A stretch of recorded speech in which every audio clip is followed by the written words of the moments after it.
انجیر اور زیتون میں کوئی خاص چیز ہے جس کی اللہ نے قرآن میں قسم اٹھائی ہے؟ اللہ تعالیٰ کی عادت ہے کہ کبھی بھی اپنے پیغمبروں کی خوراک وہ چیز نہیں بناتے جو صحت کے لیے نقصان دہ ہو، اور قرآن میں ایسی چیز کا تذکرہ نہیں کرتے بطور نعمت کے جو صحت کے لیے نقصان دہ ہو۔ تو اس یقیناً انجیر اور زیتون میں کوئی اضافی چیزیں ہیں کہ اللہ نے قرآن میں انار کا بھی ذکر کیا، اللہ نے انگور کا بھی ذکر کیا، مگر میرے علم میں ایسی کوئی آیت نہیں جس میں انار یا انگور کی قسم اٹھائی ہوتی۔ یہ بھی یقیناً بہت بہترین پھل ہے، لیکن انجیر اور زیتون کی اللہ قسم اٹھا رہے ہیں کہ یہ گواہ ہے کہ انسان بہت بہترین ہے۔ تو اس سے ایک تو پتہ یہ چلتا ہے کہ ہمیں انجیر اور زیتون کو اپنی خوراک میں شامل کرنا چاہیے۔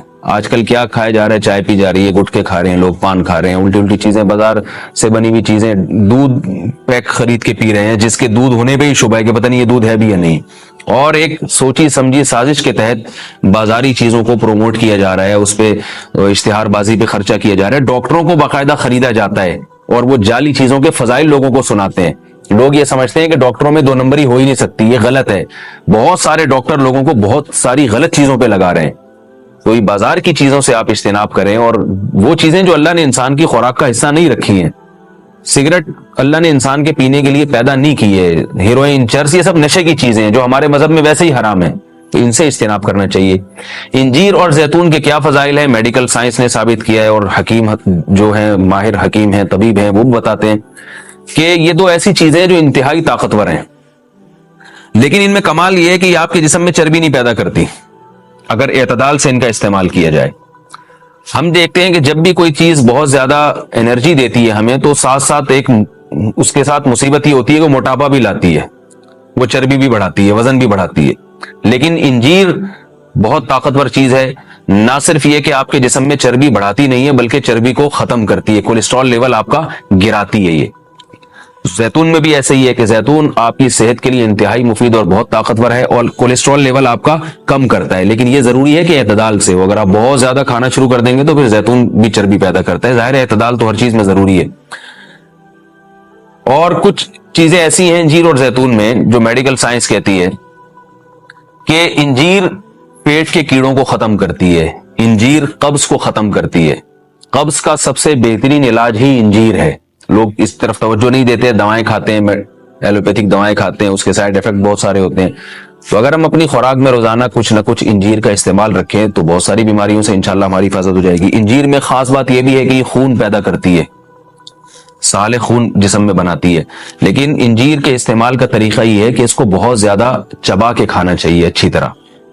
زیتون میں بھی اللہ نے بہت کچھ رکھا ہے۔ قرآن مجید میں اللہ تعالیٰ نے زیتون کی الگ سے بھی فضیلت بیان کی ہے۔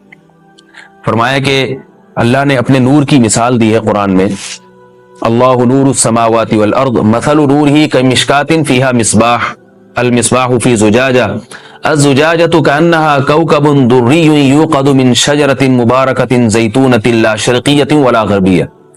اللہ نے فرمایا کہ میری مثال اس نور کی ہے، یعنی ہدایت کی ہے، کہ جیسے کسی اندھیرے میں کوئی چراغ رکھا ہو۔ اب اس چراغ میں اللہ نے مثال کس دی ہے؟ یعنی زیتون کی دی ہے، کہ وہ چراغ جس کو زیتون کے تیل سے جلایا جا رہا ہو، یعنی ایسے تیل سے جو مبارک درخت سے نکالا گیا ہو۔ تو اللہ نے وہاں بھی قرآن مجید میں سورہ نور میں بھی زیتون کے درخت کو اللہ نے مبارک درخت کہا ہے۔ ایک اور مقام پہ قرآن مجید نے زیتون کی تعریف کی ہے، فرمایا کہ وَشَجَرَةً تَخْرُجُ مِن طُورِ سَيْنَاءَ تَنبُتُ بِالدُّهْنِ وَالصِّبْغِ لِلْآكِلِينَ۔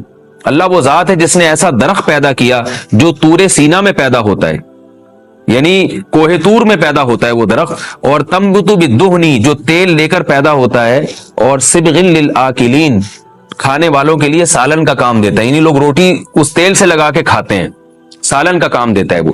تو اب یہاں مناسبت دیکھیں کہ اللہ نے زیتون کا اس آیت میں ذکر کیا اور ساتھ ساتھ بتایا کہ یہ وہ زیتون ہے جو کوہ طور پہ پیدا ہوتا ہے، اور کوہ طور ویسے ہی ایک ایسی جگہ ہے جہاں اللہ نے لوگوں کی ہدایت کے لیے وحی کو نازل کیا۔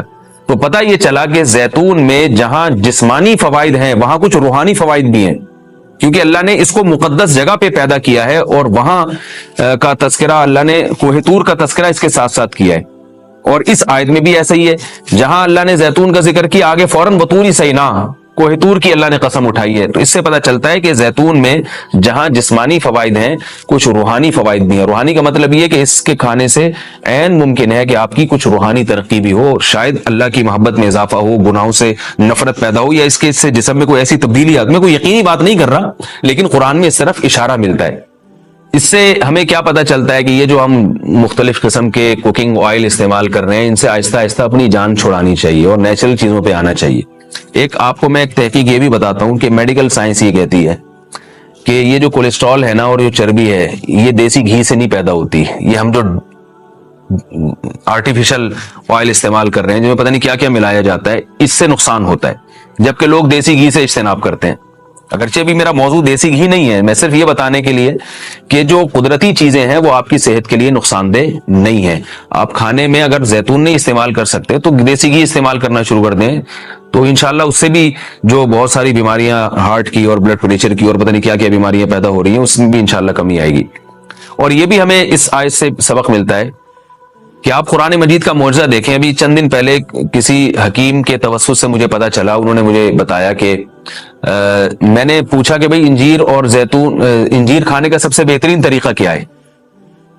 تو ان حکیم صاحب نے بتایا کہ آپ انجیر کو زیتون میں ڈبو کے استعمال کریں، یعنی انجیر کے ٹکڑے کریں اور 2-3 چمچے زیتون کپ میں ڈالیں اور اس میں انجیر کے ٹکڑے کر کے ڈبو دیں آپ اس میں، اور رات کو آپ ڈبو دیں اور صبح اس کو استعمال کر لیں، وہ زیتون بھی کھا لیں ساتھ میں۔ تو اس وقت میرا ذہن اس طرف نہیں گیا۔ آج جب میں یہ اس آیت کا درس دے رہا تھا تو مجھے خیال آیا کہ یہ تو اللہ نے خود قرآن میں دونوں کا ساتھ ذکر کیا ہے۔ حکیم تو آج کہہ رہے ہیں 1400 سال کے بعد کہ ان دونوں کا ملاپ بہت بہترین ہے صحت کے لیے، تو قرآن میں اللہ نے کیسے دونوں کا ساتھ ساتھ تذکرہ کیا ہے؟ تو یہ عجیب اتفاق ہے، اور بلکہ قرآن کی بلاغت ہے اور قرآن کا ایک قسم کا معجزہ ہے کہ آج بہت ساری چیزیں جن کی تحقیق ہو رہی ہیں وہ قرآن میں اللہ تعالیٰ نے ان کے اشارے پہلے سے دے دیے۔ انجیر اگر آپ زیتون میں ڈبو کے استعمال کرتے ہیں تو اس کے کیا فوائد ہیں؟ ایک فائدہ تو یہ ہے کہ انجیر کو چبانا آسان ہو جاتا ہے، ورنہ انجیر بہت سخت چیز ہوتی ہے، اس کا چبانا آپ کے لیے مشکل ہے۔ جب آپ اس کو زیتون میں ڈبو دیں گے، آپ صبح جب کھائیں گے تو آپ کو پتہ چلے گا کہ وہ نرم ہو گئی ہے، اس کا کھانا آسان ہے۔ اور دوسرا فائدہ یہ کہ اس سے زیتون کا کھانا بھی آسان ہو جاتا ہے۔ آپ اگر زیتون ویسے ہی چمچہ بھر کے پیئیں گے تو جو لوگ زیتون کے عادی نہیں ہیں ان کے لیے مشکل ہے اس طرح سے پینا، وہ ٹیسٹ گین ہوتے ہوتے کافی ٹائم لگتا ہے۔ جب آپ انجیر کو زیتون میں ڈبو دیں گے تو کیا ہوگا کہ وہ کافی حد تک تیل جو ہے وہ انجیر اس کا جذب کر لے گا، پھر جب آپ استعمال کریں گے تو وہ تیل کا استعمال بھی ہوگا، مگر وہ تیل کی ایک خاص قسم کی جو ایک مہک ہوتی ہے جس سے بعض لوگ جس کو پسند نہیں کرتے، تو اس مہک سے بھی آپ کی جان چھوٹ جائے گی اور آپ وہ آسانی سے کھا سکیں گے۔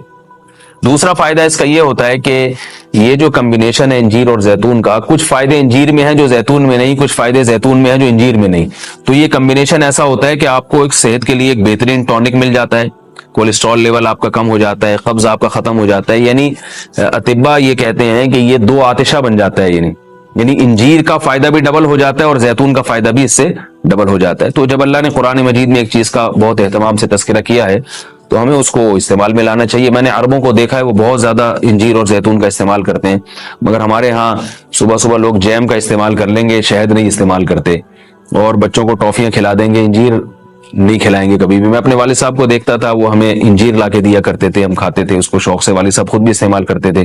تو والدین کو چاہیے کہ بچوں کو ان چیزوں پہ ڈالیں، میٹھا کھانے کا بچوں کو شوق ہوتا ہے تو آپ ٹافی یا چاکلیٹ کے بجائے آپ ان کو انجیر کھلا دیں، آپ ان کو کوئی ایسے پھل فروٹ کھلا دیں، شہد کھلا دیں، تو ان چیزوں پہ لانا چاہیے، کیونکہ اللہ تعالیٰ نے صحت کی حفاظت کا بھی ہمیں حکم دیا ہے، قرآن و سنت میں اس کا بہت تاکید سے حکم ہے۔